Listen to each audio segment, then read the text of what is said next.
Good morning बेटा। हमने पिछले वीडियो में पढ़ा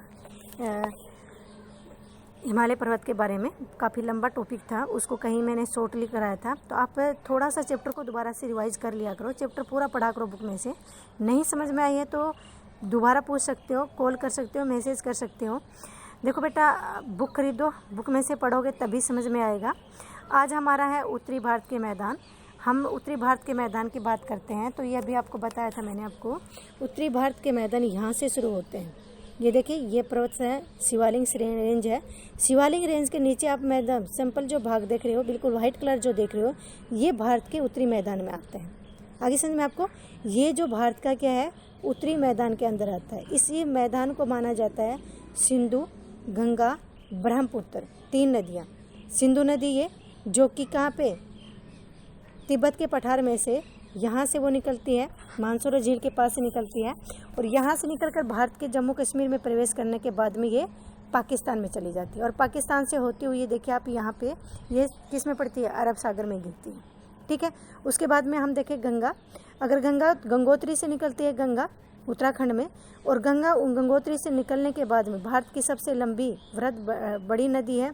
और इस तरह से ये पश्चिम बंगाल में होती हुई बंगाल की खाड़ी में गिर जाती है। इसी तरह से बाद में क्या है, ब्रह्मपुत्र नदी। बताया था आपको, तिब्बत के मानसरोवर झील से निकलती है ब्रह्मपुत्र नदी। ये देखिए आप, ब्रह्मपुत्र नदी है। और ये ब्रह्मपुत्र नदी बाद में आकर क्या है, भारत में गंगा में मिलती है।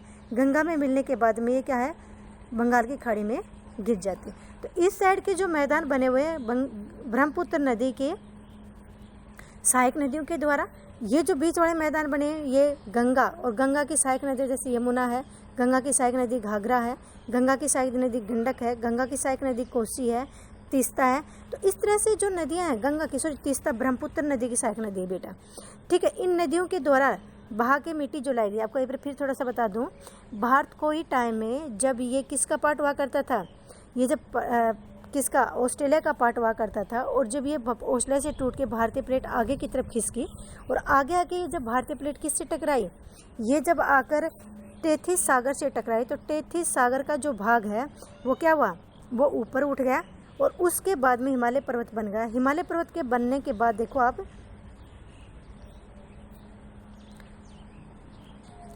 हिमालय पर्वत के बनने के बाद में बीच में एक दर्रा हो गया। पीछे की जो दक्षिण की पहाड़ियाँ थी वो क्या हो गई, टूट कर नीचे धंस गई, जिससे हमारे जो दक्षिण का पठार है इसका निर्माण हुआ। समझ में आई आपको। दक्षिण के पठार के निर्माण के बाद में क्या हुआ, जो बीच का हिस्सा था, इस बीच के हिस्से में गहरा दर्रा पड़ गया।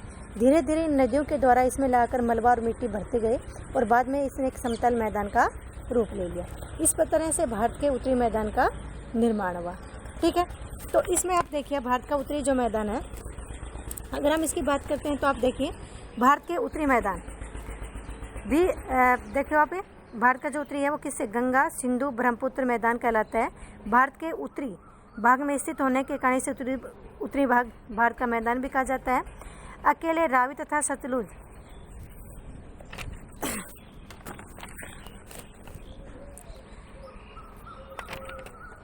देखिए आप, अकेले रावी तथा सतलुज के किनारे से गंगा के डेल्टा तक ही इसकी लंबाई कितनी है, 4400 किलोमीटर है। यह 150 से लेकर 3000 किलोमीटर चौड़ा है। असम से यह मैदान सकरा है। इसका चौड़ाई केवल कितने, 90 से लेकर 100 किलोमीटर है पश्चिम, और यह मैदान चौड़ा होता जाता है। राजमहल की पहाड़ियों के पास इसकी चौड़ाई 160 किलोमीटर, इलाहाबाद के निकट 280 किलोमीटर। लाखों वर्षों से नदियों द्वारा तलछट, यानी कि धीरे धीरे इसमें लाकर तलछट बचाने के कारण क्या हुआ था, ये धीरे धीरे वो पट्टी भरती गई, मिट्टी की जो जलोढ़ मिट्टी एक मोटी परत के रूप में जमा हो गई और एक मैदान का रूप ले लिया। सामान्यतः 450 मीटर से अधिक नहीं है। मैदान के मध्यवर्ती भाग में अवसादों की अधिकतम मोटाई लंबाई 3000 मीटर तक हो सकती है। गंगा के मुहाने पर यह मैदान समुद्र तल पर है, लेकिन पंजाब में इसकी ऊंचाई समुद्र तल से 200 मीटर से भी अधिक है। विशाल मैदान का आधा भाग उत्तर प्रदेश में तथा शेष भाग पंजाब, हरियाणा, बिहार और पश्चिम बंगाल में और असम राज्यों में है। एक बार इसको भी हम मैप से देखते हैं। देखिए, ये भारत का जो मैदान है, इसकी अगर हम चौड़ाई की और लंबाई की बात करते हैं तो चौड़ाई इसकी 2400 किलोमीटर है, और लंबाई इसकी 2400 किलोमीटर है और इसकी चौड़ाई वो कहीं 400 किलोमीटर है, तो कहीं 400 किलोमीटर से ज़्यादा है, कहीं पे बहुत कम है। जैसे हम बात करते हैं, ये देखिए गारो और खासी की पहाड़ियाँ, यहाँ पे आप देख सकते हो पतली पट्टी बनी हुई है, सकरी पट्टी बनी है गारो और खासी की पहाड़ियों के बीच में, क्योंकि यहाँ पे क्या है, एक छोटा सा पठार बनता है जिसको बोलते हैं शिलांग का पठार। ठीक है, और आपको मैंने ये पठार पढ़ाया, उस टाइम आपको बताया था कि छोटा नागपुर के पठार का ही भाग क्या है, शिलांग का पठार है। ठीक है, शिलांग का पठार है और यहाँ पे खासी और जयंती की पहाड़ियाँ हैं। तो इनके बीच के अंदर ये हिमालय पर्वत की शिवालिक श्रेणी जा रही है, इनके बीच में एक सकड़ी पट्टी बनी हुई है। यहाँ के जो मैदानी भाग वो माना जाता है कि 160 किलोमीटर है। आई समझ में आपको, ये 160 किलोमीटर है।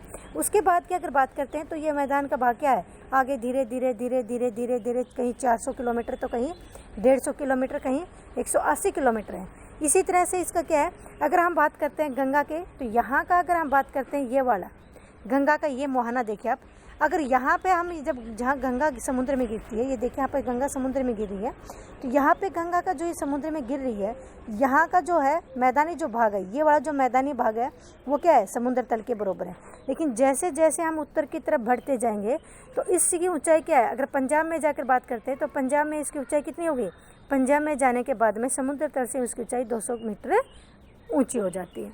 ठीक है, तो इस तरह से इसकी ऊँचाई भी अलग अलग है।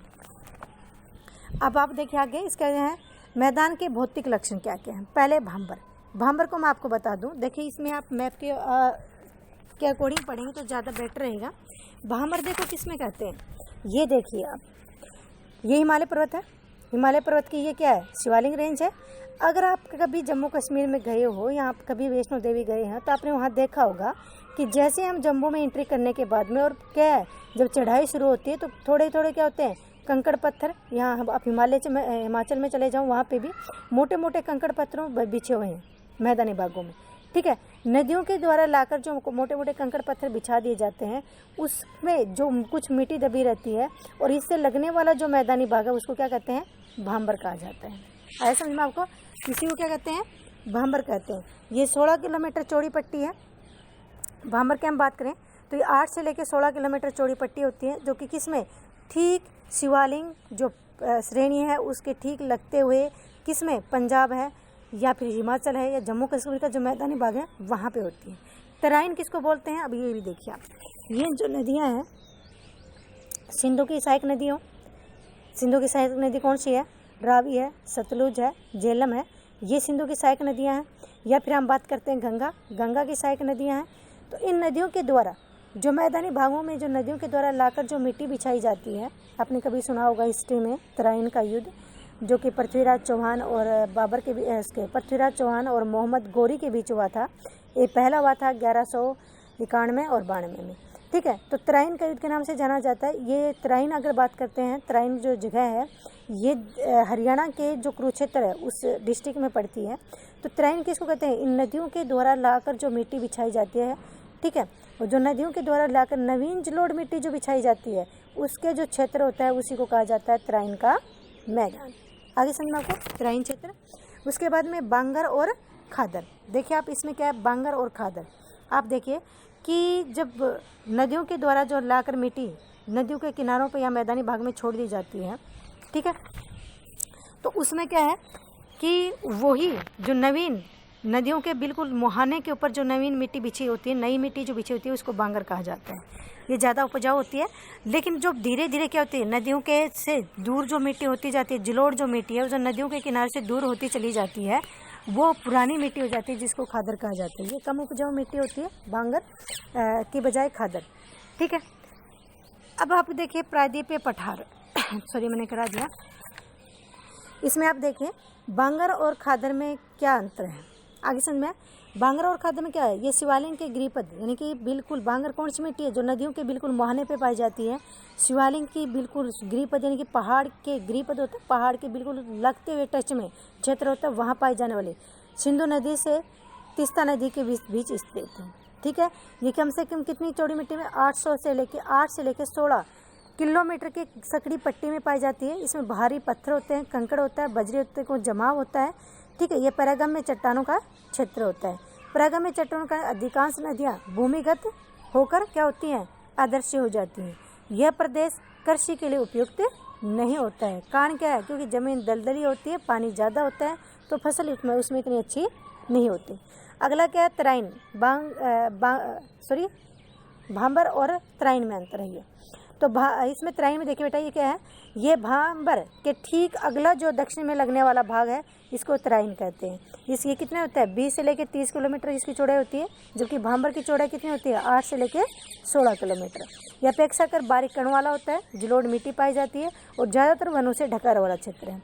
भांबर प्रदेश की भूमिगत नदियाँ तराइन में क्या होती है? दोबारा धरातल पे आ जाती हैं। मिट्टी दलदल यानी ज़मीन दलदली होती है। बहुत से तराइन इलाकों में वनों को साफ कर क्या होता है? उसे कृषि योग्य बनाया जाता है। इसी तरह से आप देखिए भांगर और खादर। भांगर और खादर में देखिए बेटा, भांगर किसे कहते हैं? यह पुरानी जलोढ़ मिट्टी है। ये खास करके नदियों के मुहानों पे पाई जाती है। ये ज़्यादा उपजाऊ होती है। इसमें चूनायुक्त सग्रंथों की प्रचुरता होती है। ठीक है। इसके बाद में यह कृषि के लिए अधिक उपयोगी होती है। पंजाब के मैदानी भाग, जिसे धाया कहा जाता है, मतलब पंजाब में इसको धाया कहा जाता है। खादर देखो किसको कहा जाता है? यह नवीन जलोढ़ मिट्टी का बना हुआ निम्न प्रदेश होता है। यह क्या होता है? खादर प्रदेश में प्रतिवर्ष बाढ़ आती है और जलोढ़ की नई परत बिछा जाती है। ठीक है। इसके बाद में क्या है? यह मुख्य चिक्का मिट्टी का बना हुआ प्रदेश है। यहाँ गहन कृषि की जाती है। पंजाब में इसे बेट कहा जाता है। देखो, अगर आपसे कोई पूछ ले धाया किसे कहते हैं, तो धाया बांगर मिट्टी है, जो कि पंजाब में बोली जाती है, बांगर। ठीक है। खादर जो क्या है? ये क्या है? इसको पंजाब में बेट कहते हैं। आगे समझ में आपको?